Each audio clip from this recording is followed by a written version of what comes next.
On va parler de surcharge progressive et on commence directement à se demander qu'est-ce que la surcharge progressive? Maintenant, on en entend parler partout, mais beaucoup en parlent et peu savent réellement ce que c'est. C'est pas une méthode magique, c'est pas quelque chose sorti de nulle part. Ça reste vraiment la base dans une programmation en hypertrophie. Sans la surcharge progressive, il va être très compliqué de progresser vraiment sur le long terme, d'où le but de la progressivité. Pour continuer, on doit savoir pour qui est la surcharge progressive et pourquoi l'utiliser. Concrètement, on va l'utiliser pour tous les cas en général. Il est indispensable que tu fasses de la surcharge progressive. On va définir déjà qu'est-ce qu'un débutant, qu'est-ce qu'un intermédiaire et qu'est-ce qu'un avancé. Généralement, on les positionne pour les débutants entre 0 à 5 ans, sans pause, intermédiaire 5 à 10 ans et avancé 10 et plus. Et maintenant que tu sais ça et que tu sais où te positionner, si tu es plutôt débutant ou alors un avancé, tu dois maintenant savoir quelles sont les bases de la surcharge progressive. Comme je le disais précédemment, c'est vraiment la chose que tu dois vraiment intégrer dans ton plan d'entraînement. Et donc, qu'est-ce que c'est? C'est le fait non seulement d'augmenter, oui, la charge sur tes exercices, mais aussi d'augmenter le nombre de répétitions, la qualité de tes exécutions, la qualité de ta technique et ton amplitude dite active, donc une amplitude où tu es encore capable de fournir le plus de force possible. Donc oui, les personnes qui vous disent toujours d'augmenter le poids, ce n'est pas le seul levier qui va vous faire progresser en hypertrophie, loin de là. Et c'est vraiment cette manière-là dont tu vas aller chercher le crash nerveux le plus vite possible si tu fais qu'augmenter ta charge littéralement. Et en hypertrophie, on sait encore une fois que être le plus fort, c'est pas quelque chose qui va t'aider. Donc on va parler de la base en fait de cette mise en place, c'est déjà le tracking de tes entraînements. Si tu ne tiens pas de logbook avec un carnet d'entraînement et sur lequel tu vas traquer chacun de tes exercices, séries, répétitions, tu es dans l'aléatoire. Tu t'entraînes de manière aléatoire. Et je vais t'expliquer pourquoi. Là, maintenant, si je te demande combien tu as fait à ton développé couché il y a 5 mois, combien de répétitions tu as mis, tu es incapable de me répondre. Tu as loupé potentiellement énormément de progression dans ton aventure en musculation. Et ça, c'est très grave. Donc là, dès demain, dès aujourd'hui, dès ce soir même, prends-toi un livre, prends-toi une application et note chacune de tes séances, note les entraînements. Parce que comment veux-tu appliquer de la surcharge progressive si tu n'as aucun outil qui te permet d'avoir des données vis-à-vis de tes entraînements? Et maintenant que tu sais qu'il faut traquer, je vais t'expliquer comment concrètement l'implémenter au sein d'une programmation réfléchie. Il faut déjà que tu arrêtes avec les 3x10, 3x6-8, avec des fourchettes de répétition en fait tout simplement trop basses. Admettons que tu sois sur un soulevé de terre roumain 3x10, le seul moyen d'appliquer la surcharge progressive, ça va être uniquement sur la technique et le poids. Donc de séance en séance, tu es censé augmenter à chaque fois soit ta technique, soit ta charge. Autrement dit, on sait maintenant que c'est pas possible, sinon tu serais déjà à 300 kg sur ton soulevé de terre roumain et donc il faut vraiment que tu ailles chercher sur d'autres données. Donc maintenant, au lieu de mettre du 3x10, va chercher plutôt une fourchette de répétition. Pareil, quand on reparle de fourchette de répétition, il faut arrêter avec des fourchettes de répétition beaucoup trop basses, sinon tu vas prendre beaucoup trop de force comparé à ce que tu es réellement capable de faire. On sait maintenant que vis-à-vis de ton ventre musculaire, il y a une différence sur la charge qu'il peut supporter avec tes articulations, tes tendons et tes ligaments. Donc tu as tout intérêt à être le plus progressif possible dans ta démarche. Maintenant que tu sais ça, au lieu d'aller chercher du 6-8 répétitions, du 10-12 ou alors du 12-15, je dirais d'après moi qu'il faudrait plutôt aller chercher vers du 6-10, puis après du 8-12 ou alors du 10-15. Voilà, ce sont des choix que tu peux faire au sein de ta programmation. Donc là, je te parle juste que sur le plan, tu es censé suivre ça. Maintenant que tu te lances dans une séance, qu'est-ce que tu vas bien pouvoir faire? Tu vas te dire, ok, bon, j'ai mon 3x10-15 sur tel exercice. Et maintenant que l'on sait ça, sur quel exercice tu vas plutôt appliquer du 6-10 ou alors plutôt du 10-15?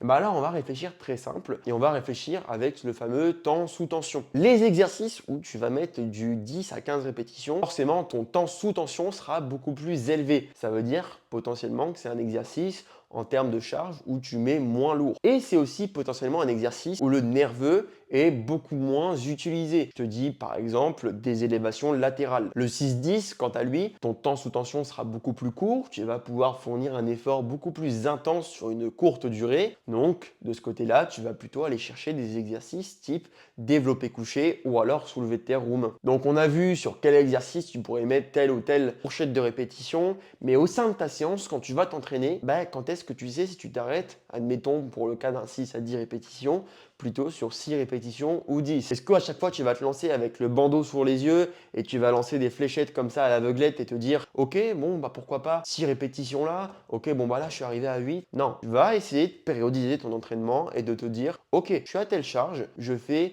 tant de répétitions sur cette première semaine et je vais augmenter progressivement sur cet exercice. Ton but, c'est pas de rush la charge le plus rapidement possible, c'est d'optimiser tous ces outils dont on a parlé dans la surcharge progressive, donc ta technique, ta qualité d'exécution et évidemment la charge. Donc à partir de ce moment-là, tu peux mettre en place une sorte de stratégie pour augmenter les répétitions au fur et à mesure des semaines et des séances que tu vas faire. On pourrait se dire par exemple, dès la première semaine, sur 3 séries à 6-10 répétitions, tu pourrais commencer les 3 séries à 6 répétitions et après augmenter peut-être à 3 x 7, puis après 3 x 8. Ça serait une éventualité si tu as beaucoup de force dessus et que tu te sens vraiment à l'aise. Mais n'oublie pas que plus tu vas essayer d'être rapide sur ton augmentation, plus tu risques d'avoir ce fameux crash nerveux et ce fameux oh mon Dieu, j'arrive plus du tout à augmenter mes répétitions. Dans ce cas-là, tu aurais tout intérêt à faire sur la première semaine 3 séries à 6 répétitions chacune, puis après peut-être une série à 6 et 2 à 7, après 7-7-7, ensuite 7-8-8. Ça peut être une éventualité que tu peux prendre en considération dans ta programmation. Un exercice où tu as du mal, tu pourrais être même encore plus progressif. Admettons, première semaine 6-6-6 à telle charge,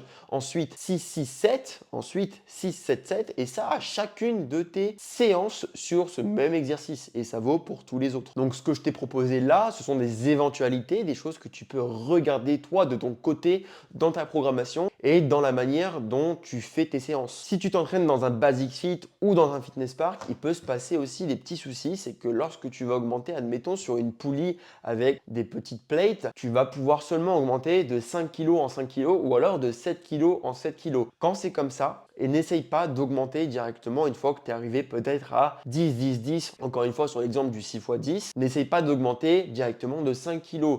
Va plutôt aller chercher un petit disque de 1,25 kg que tu vas venir mettre autour de ton poids, autour de ta charge actuelle pour augmenter non pas de 5 kg cette fois-ci, mais de seulement 1,25. Oublie pas que c'est ta progressivité, c'est le fait d'augmenter chacune des données dont on a parlé qui va te faire progresser. Et je vais te prendre un exemple. Deux personnes du même physique avec un à 100 kg développé couché et l'autre à 150 kg développé couché. Pour toi, qui a la plus grosse marge de progression? Ils ont tous les deux le même physique, la même morphologie, mais il y en a un qui fait autant de viande avec 100 kg au développé couché et l'autre avec 150 kg. Qui sera le plus avantagé en hypertrophie sur le long terme? Eh bien, je pense que si tu as bien compris, directement la réponse sera la personne avec 100 kg au développé couché qui sera beaucoup plus avantagé en hypertrophie. Et c'est bien beau d'avoir parlé de surcharge progressive, mais c'est pas la seule chose que tu vas vouloir avoir dans ta programmation. Tu vas aussi vouloir avoir une certaine proximité à l'échec. Maintenant, on va nous dire que les 5 dernières répétitions sont les plus importantes en musculation. Les données actuelles nous disent ça. Sauf que ça n'enlève pas le fait que toutes tes répétitions avant soient utiles. Non, non. Sinon, tout le monde ferait du 5 répétitions et on serait à l'échec total sur la dernière. Sauf que tu sais bien que personne ne fait ça réellement. Ok, il y a la mode du peu de volume, beaucoup d'intensité, mais tout le monde n'est pas capable de faire ça. Et encore une fois, comme je le disais en début de vidéo, ça va concrètement dépendre de ton niveau actuel. La grosse intensité, ça pourrait être quand tu es intermédiaire, 7-8 ans de training. Tu as développé beaucoup de force, il est même possible pour toi de faire du top set back-off et tu peux envoyer la sauce très rapidement. Par contre, quand tu es débutant, voire même début intermédiaire, d'ailleurs ça dépend encore une fois de ton training. Tu peux avoir 7 ans d'entraînement et être encore débutant. Ça se voit aussi au niveau du physique. Il peut être intéressant pour toi de mettre beaucoup de volume, rien que pour améliorer ta technique d'exécution, être sûr que tu recrutes les bons muscles, notamment avec la congestion que tu vas avoir sur tel muscle. Si tu fais du développé couché et que tu as forcément à chaque fois les triceps et les épaules congestionnés, mais rien dans les pecs, bah tu es dans le faux. Sinon, le sang, il irait dans tes pecs si tu bossais correctement le mouvement. S'il va autre part, forcément, tu sais que ton influx nerveux, tu sais que ton corps se concentre sur d'autres muscles. Et encore une fois, au-delà de la surcharge progressive, ça a un rapport avec ta morphologie. Donc, on a pu voir pas mal de principes. Comment mettre en place une surcharge progressive? Quel est l'intérêt de traquer ces séances? Comment est-ce que tu fais pour augmenter tes poids, même si tu stagnes sur un tel exercice? Mais ce que tu vas vouloir faire maintenant, c'est périodiser plus sur le long terme. Et pour ça, tu vas être obligé de voir comment ça se passe au niveau du nerveux. Sur tes séances, au bout de 3 mois, 6 mois, voire 1 an, même 2 ans, si tu vois qu'il y a des choses qui se passent, par exemple, tu fais, on va prendre une séance basique du développé couché, tout se passe très bien. Après, un pec fly, tout se passe très bien. Et après, une chest press. Et la chest press, tu fais un crash total sur une séance, peut-être que c'est normal. Une autre séance, tu recraches encore une fois sur le chest press, ça peut être encore normal. La troisième séance, tu recraches encore. Là, tu peux commencer à te poser des questions. Et comment est-ce que tu vas pouvoir moduler ta surcharge progressive au sein de cet exercice-là? Et bien là, tu vas peut-être parler d'organisation au sein de ta séance.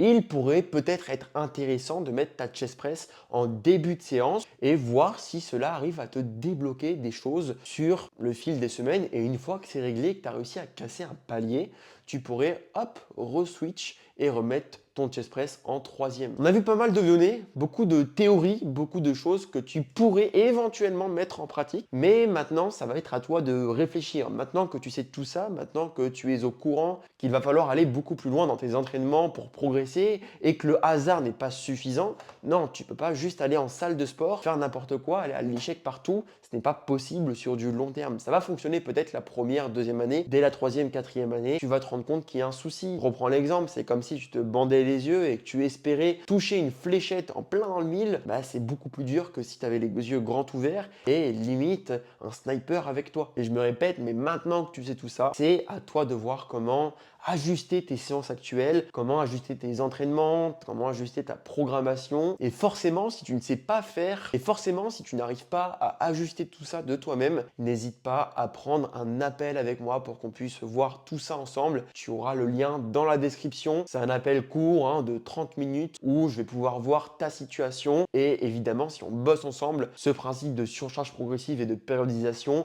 on va l'adapter en fonction de ton cas et de tes objectifs pour pouvoir progresser le plus longtemps possible et le plus facilement possible. Je te remercie d'avoir regardé la vidéo. N'hésite pas à cliquer sur le lien dans la description pour réserver ton appel. Si tu as des questions, n'hésite pas à me les poser en commentaire et je vous dis à la prochaine.